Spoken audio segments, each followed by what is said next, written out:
I used to think there were no great political struggles left. The truly epic defenses of freedom, I thought, had already been fought and won by a generation greater than my own. How wrong I was. The liberation of human attention may be the defining moral and political struggle of our time. Its success is a prerequisite for the success of virtually all other struggles. This is a quote from Standout of Our Light, Freedom and Resistance in the Attention Economy. 8 years later, we are still fighting this fight. Deep in your brain, there is a tiny blue place of only 2.5 millimeters of width, which plays an unbelievably important role in regulating your shocks, your hormones, your sleep, and in keeping your brain healthy, protecting you from dementias. But now imagine that all the world is hunting on it, continuously overstimulating it and causing mental fatigue. High-speed content, high-speed life isn't just distracting, it's exhausting your brain protective filters. The price of doom scroll are not just bags under your eyes. It is a real risk of leaky attention and early neurodegeneration, all kinds of dementias, as Parkinson's and Alzheimer's disease, which every year get younger and kill more and more people. For once, don't subscribe, don't put likes, and don't doom scroll. Put your phone down, because your future might depend on it. Quoting from the book The Righteous Mind.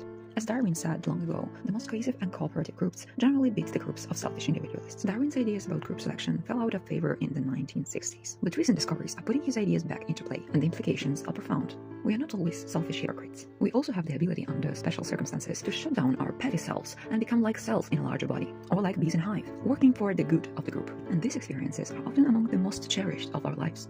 Although our hivishness can blind us to other moral concerns, our bee-like nature facilitates altruism, terrorism, war, and genocide. End of quote. Which you listened from a social media platform, one of the greatest beehives ever existed. In the social media beehive, please choose, what are we actually facilitating, altruism or war?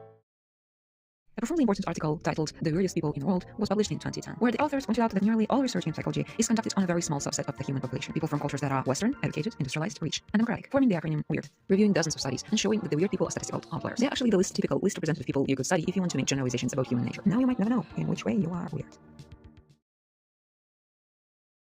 Is it getting more difficult solving new problems? Well, there might be a remedy called cognitive reframing. Every single day, your brain runs on autopilot to save energy. It recycles the exact same thoughts, habits, and routines you used yesterday. To hack it, instead of trying harder, you deliberately change the lens. This is basically what you do when you prompt a language learning model. When you tell it, imagine you're a scientist or a 5-year-old. Well, how about this creative exercise, trying to imagine it for yourself? How would a child solve this problem? How would this work underwater? Instantly, your brain stops looping through tired, old habits and starts seeing completely new possibilities. Now that all of us are so good at prompting, let's start to prompt ourselves too.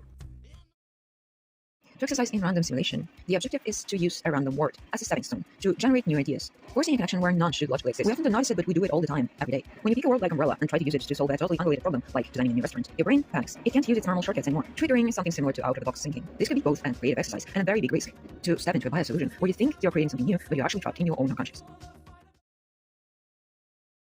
Your brain's prefrontal cortex loves taking mental shortcuts, simply to save energy, which is why your thoughts tend to follow the exact same neural pathway every single day, so that you can actually call creative exercises a targeted neurological disruption. By forcing your mind to combine unrelated concepts, you activate the default mode network, responsible for spontaneous cognition and abstract simulation. And the creative exercise doesn't have to be an actual creation or something. A creative exercise could be trying to agree with an opinion that usually outrages you. Seeing new scenarios, talking to different people, being empathic, all of those are creative exercises, like neuroplasticity, forcing distant synapses to fire together, basically rewiring your cognitive architecture. You perfectly know what the sound of a notification is. A digital trigger, and you have been Pavlov-trained to respond to it. In the Pavlov experiment, it has been proven that dogs could be conditioned to salivate at the sound of a bell if it preceded food. And today, the social media algorithms use the exact same psychological architecture. Every single notification is a stimuli, designed to trigger a dopamine release, bypassing your rational brain entirely. Eventually, you are not scrolling because you're bored. You're scrolling because you've been programmed to treat the screen like the treat dispenser. The bell is ringing and you feel hungry for more dopamine. But next time, just try to remember, it's not actual hunger. It's just the attention economy machine, trying to treat you as a circus animal. Some might argue that the educational value of a short like that is quite low. And it's not completely wrong, because there is almost nothing that actively stimulates your memory. Yes, in my personal opinion, it's valuable information, but it is just white and black text on an abstract background. But in a world of constant noise, infinite scrolling, your brain is working all the time. And these tiny pools of stillness, just abstract fluid motion and silent focus, are designed to be just this brief, intentional pause, to let your vision soften and your mind reset. So that for at least 30 seconds, you stop the doom scroll, you breathe, and have the time to be yourself.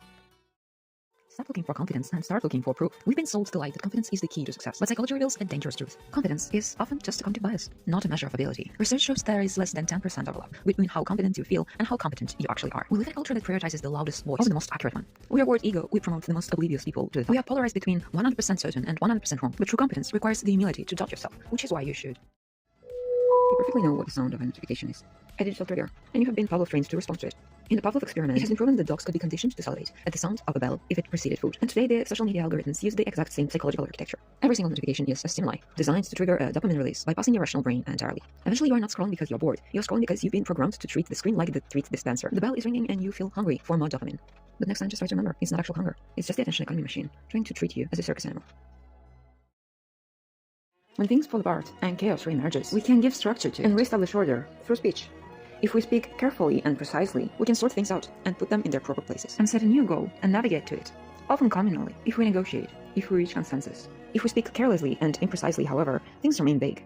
The destination remains unproclaimed. The fog of uncertainty does not lift, and there is no negotiating through the world. This is a quote from 12 Rules for Life. And in the digital age, it is more important than ever, because our speech, or the content that we produce on the internet, has lost all sense, all meaning, leading us to complete chaos. It is completely absurd that we forgot something so simple. Your brain isn't just a camera. Information doesn't go from the eye directly to the processing center. Yes, at the beginning there is the so-called task-positive network, which sees something and immediately just labels it. But give yourself more time and you're going into default mode network. This is your association engine, responsible for the creative problem-solving, linking ideas you'd usually miss, perspective-taking, seeing the story behind the object, moving you from the label into the meaning, making you human. Without that extra time, you're missing the fact that all animal brains are designed to create flashes of pleasure, and when the animal does something important for its survival, and the small pulses of the neurotransmitter dopamine in the ventral striatum and a few other places are where the good feelings are manufactured. Some things are addictive because they artificially trigger this dopamine response. Rats who can press the button to deliver electrical stimulation to their reward system will continue pressing until they collapse from starvation. There is no real life, no real emotion, there's just addiction. Addiction to an artificial toxic stimulation. Well, now go ahead, press the button, keep scrolling.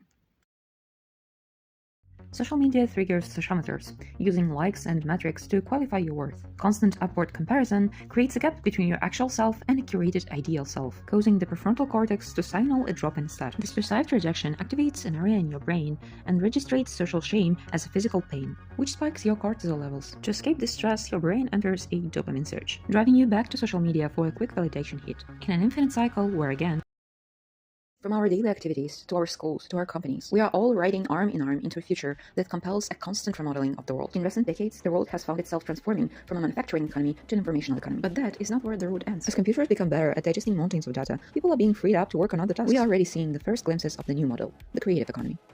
This is a quote from my new favorite book, The Runaway Species. There is just one little problem. This book was published in 2017, and almost 10 years later, I feel like we're stuck in the economy of attention, and we never actually transitioned to a creative economy. What do you think? Is it true that the majority of us have been told that we are special. Even more if you grew up as a loner, seeing the world from different lens. You feel like you need to be somehow special to justify the situation. And well, biologically speaking, you are special. Your DNA, your brain connections. But eventually we just overlook a paradox. If every one of us is special, no one actually is. But we really need to believe it. Believing in your own uniqueness seems to push you towards the impossible, towards your goals and dreams. But actually, you know what? It's mainly pushing you to buy stuff. Exclusivity, scarcity, urgency, uniqueness. Those are the main words in the playbook of every successful brand, pushing us into refined society, enhancing some kind of discrimination, narcissism, and main character syndrome.